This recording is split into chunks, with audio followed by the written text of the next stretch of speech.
کرج کا لفظ سنا کبھی؟ کرج کا مطلب ہوتا ہے ود ہول ہارٹ، زندگی گزارنا پورے دل کے ساتھ. لیکن کئی دفعہ ایسے ہوتا ہے کہ لوگ کئی کام بہت اچھے کرتے ہیں پر کئی کام ان سے ہوتے ہی نہیں، کرج نہ ہونے کی وجہ سے.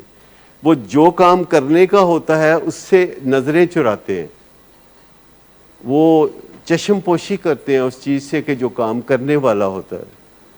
تو بے شمار چیزیں ہیں.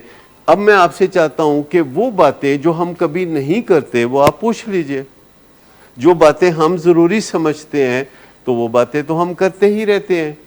مثلا ہم بائیپولر کے بارے میں بات کرتے ہیں کہ جتنے بھی نشے کے مریض ہوتے ہیں ان میں سے 70% سے زیادہ تو بائیپولر ہوتے ہیں، یعنی ان کے موڈ اور مزاج میں اتار چڑھاؤ آتے رہتے ہیں.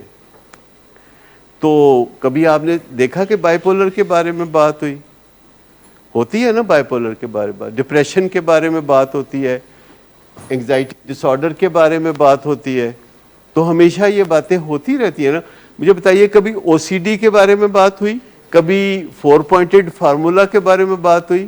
تو ٹاپک ہیں جن میں بات ہوتی رہتی ہے. اگر آپ یہ کہتے ہیں کہ میں پھر جا کے نشہ، مطلب اپنے ہی نقصان کی بات کرتے ہیں. والدین نے جناب میرا منہ نہیں چوما تو میں نے غصے میں آ کے نشہ کر لیا، کرتے ہیں نا لوگ ایسے. تو مجھے یہ بتائیے کہ یہ جو باتیں ہیں کہ اس وجہ سے نشہ کر لیا یا اس وجہ سے نشہ کر لیا، تو یہی تو سیکھنے کی بات ہے کہ اپنا نقصان نہیں کرنا، اپنا فائدہ کرنا ہے.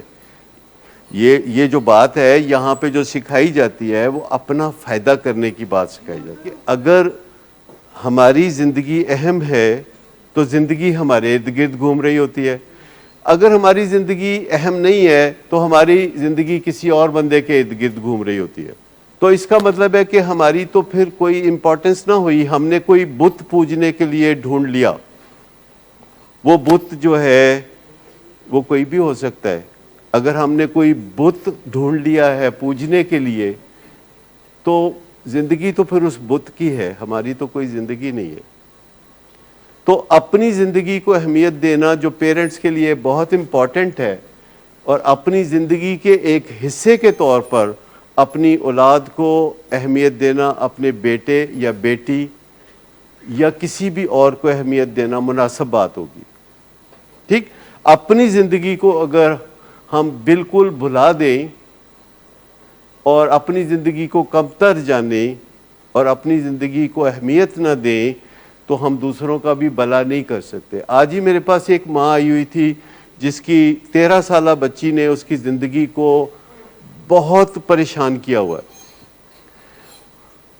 اور وہ اسکول جانا چھوڑ چکی ہے کچھ عرصے سے، اور وہ ماں کے ساتھ ہاتھا پائی کرتی ہے.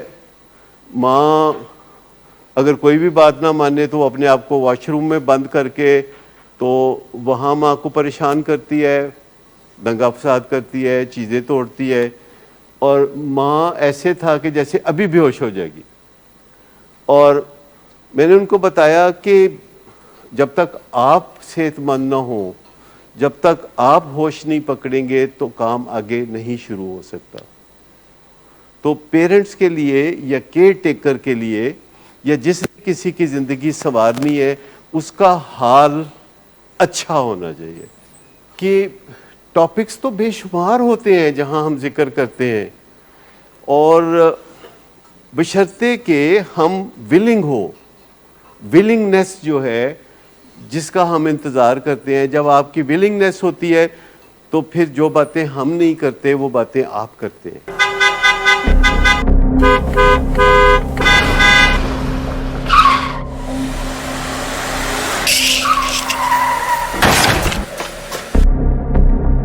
گھٹیا انسان، اتنی دیر سے گیٹ کیوں کھولا؟ سوئے ہوئے تھے تم کیا؟ سر میں نے تو منٹ بھی بکواس نہ کر تم میرے ساتھ. کیا کر رہے ہیں آپ؟ ابا جی گھر پہ ہیں، نشے میں گالیاں دے رہے ہیں. خدا را ہوش میں آئے. کیا ہو گیا آپ کو؟ ہوش میں کیسے آؤں؟ سارا کیا دھرا انہی کا تو ہے. شراب نوشی کی وجہ کردار کی خرابی نہیں، موڈ کی خرابی ہے. شراب نوشی کبھی بھی نشے کی بیماری میں بدل سکتی ہے. نشے کی بیماری ہر سٹیج پر قابل علاج ہے. مدد حاصل کیجیے، کیونکہ وہ ایسا نہیں کرے گا